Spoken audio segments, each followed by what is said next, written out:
By the time of the Clone Wars, the Wookiees were revered across the Republic for their wisdom and craftsmanship.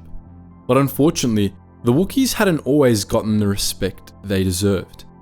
During the old Sith Wars, the Wookiees were enslaved and brutally mistreated by Czerka Corporation and their Trandoshan allies. But at the end of the Jedi Civil War, they were liberated with the help of an unlikely figure, an exiled prince of theirs who had returned home with Jedi allies. This Wookiee liberated his people and then went on to help liberate the galaxy from the Sith Empire.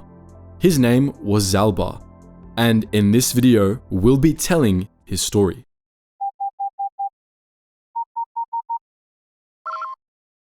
Attention, Sergeant on deck! Zalbar was born on Kashyyyk, the younger son of the Wookiee Freya, chieftain of the Rwookrrorro village.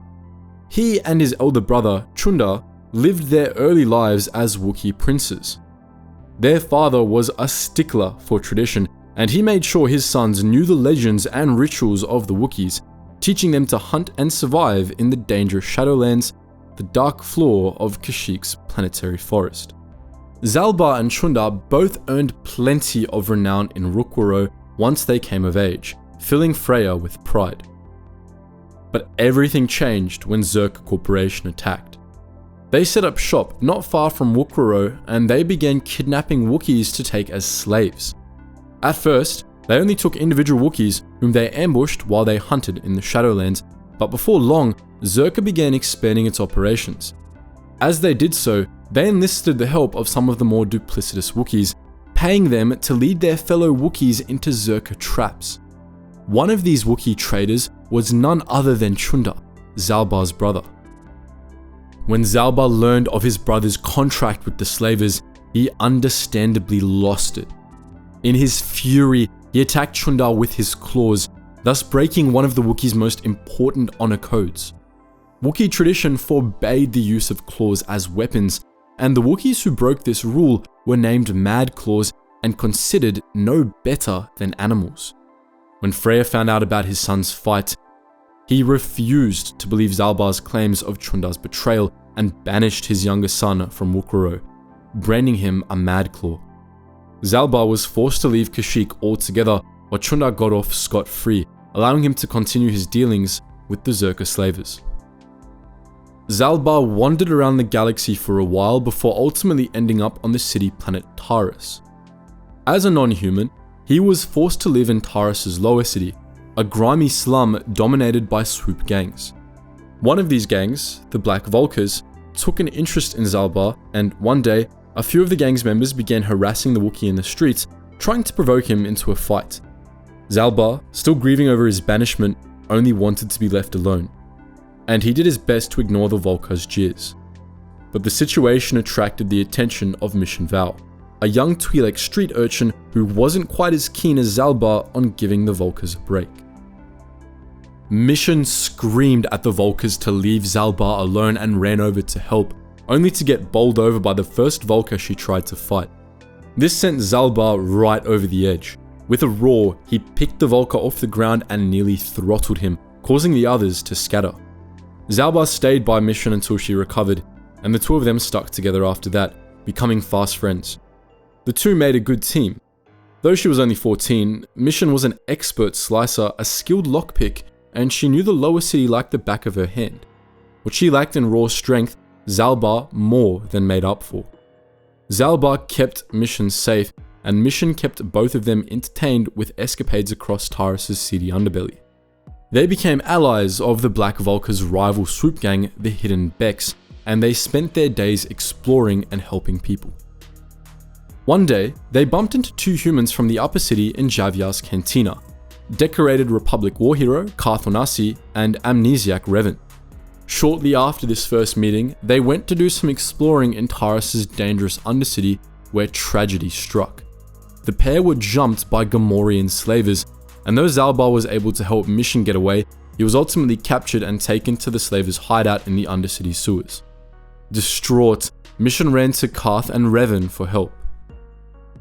Together, the three of them managed to rescue Zalbar from the Gamorreans, and in gratitude, Zalbar swore a life debt to Revan, who he believed had rescued him from a fate of slavery. He and Mission joined Revan and Karth's team, helping them rescue Bastila Shan from the Black Vulkars and escape Taris, which was under occupation by Sith at the time. With the added help of Astromech T-3M4 and the Mandalorian mercenary Canderous Ordo, the team ultimately managed to steal the freighter Ibn Hawk and escape Taris shortly before the Sith subjected it to a devastating orbital bombardment. With Taris destroyed, Mission and Zalbar had little choice but to stick with the crew of the Ibn Hawk. Together, they travelled to Dantooine, where Revan and company were given a new mission by the Jedi Council. They were to travel across the galaxy looking for ancient Rakatan star maps, which would lead them to the Star Forge, the cornerstone of the Sith war effort.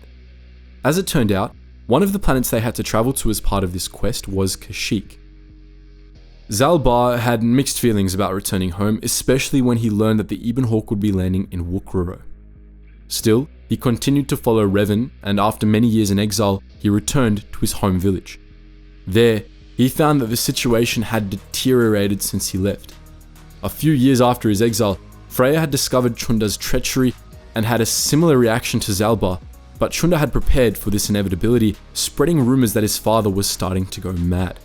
This allowed him to frame his father as a Madclaw, banish him to the Shadowlands, and usurp his place as chieftain of Rwookrrrorro. As chieftain, Chunda revised his contracts with Czerka. He gave the slavers full access to Kashyyyk's resources in exchange for scaling back their slaving raids a little, though he still regularly sold Wookiees into slavery in exchange for weapons. Chunda told his people that his dealings with Czerka were a lesser evil that would eventually enable him to bring an end to Wookiee slavery, but naturally, this was a lie. When Revan, Zalbar, and company returned to Rwookrrrorro, they were brought before Chunda. Chunda declared that, by leading Zalbar home, Revan and the others had violated Wookiee law and demanded that they make amends by killing a Madclaw in the Shadowlands who was harassing his Czerka allies. Though Chunda was careful not to reveal it at the time, this Madclaw was none other than Freya, his own father, who Chunda wanted eliminated to secure his grip on Rwookrrrorro. Chunda took Zalbar prisoner and stated that he would hold him until the deed was done, forcing Revan and company to complete the mission. While Zalbar remained a prisoner of Chunda, Revan and the others travelled to the Shadowlands. There, they encountered Kashyyyk's star map, as well as Freya, who revealed his identity and relationship to Zalbar and Chunda. Instead of killing him, Revan decided to help reclaim his throne in Rwookrrrorro and drive Czerka off-world. To this end, Freya told Revan the story of Baka, a legendary Wookiee chieftain who had made a sword out of the parts of the first starship to crash on Kashyyyk. This sword had been the symbol of the chieftains of Rwookrrrorro for generations, until an arrogant chieftain attempted to slay a dangerous beast in the Shadowlands' darkest depths. He had failed, and the blade of the sword had been lost, becoming embedded in the creature's hide. But Wookiee legend held that, one day, the blade would be recovered and reunited with the sword's hilt. Freya believed that, if he returned to Rwookrrrorro with the blade, the Wookiees would side with him instead of Chunda.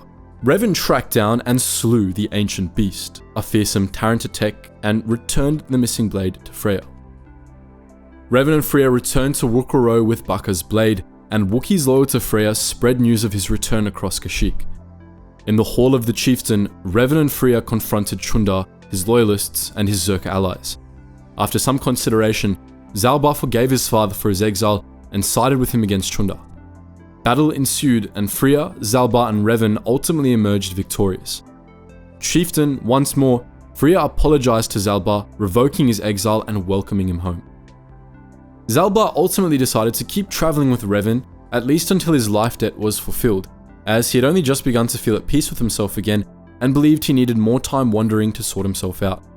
However, he promised his father that he would return, and as part of this promise, Freya repaired Baka's sword and gave it to his son as a sign that, when he returned, Zalbar would be the chieftain of Rwookrrrorro. With Baka's sword and a renewed sense of purpose, Zalbar and Revan joined the Wookiees of Rwookrrrorro in an uprising against Czerka Corporation, rightfully slaughtering the slave of filth to the last man. Once Rwookrrrorro was free and the revolution began to spread across Kashyyyk, the crew of the Ibn Hawk left to find the other star maps, Zalbar among them. He ultimately joined Revan and the others in the Battle of Rakata Prime, the final battle between the Republic and the Sith Empire, during which the Wookiee helped Revan turn the battle into a decisive Republic victory. Just as he had helped liberate his people, Zalbar also helped liberate the galaxy. After the Battle of Rakata Prime, Zalbar and Mission parted ways with Revan, who chose to leave the crew of the Ebon Hawk behind to pursue some unfinished business in the unknown regions. The two set up a small import-export business on Coruscant, and presumably Mission and Zalbar stuck together until Mission died.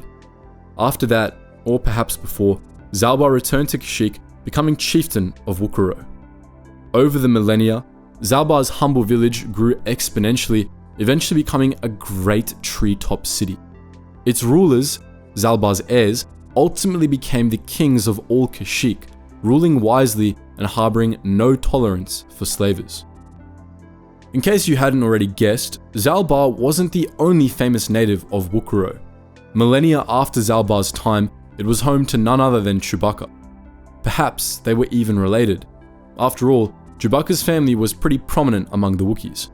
But anyway, what do you think? Would you like to see a video about Mission, Zalbar's best friend? Feel free to post your thoughts in the comments below, and as always guys, thank you so much for watching, and I hope to see you in the next video.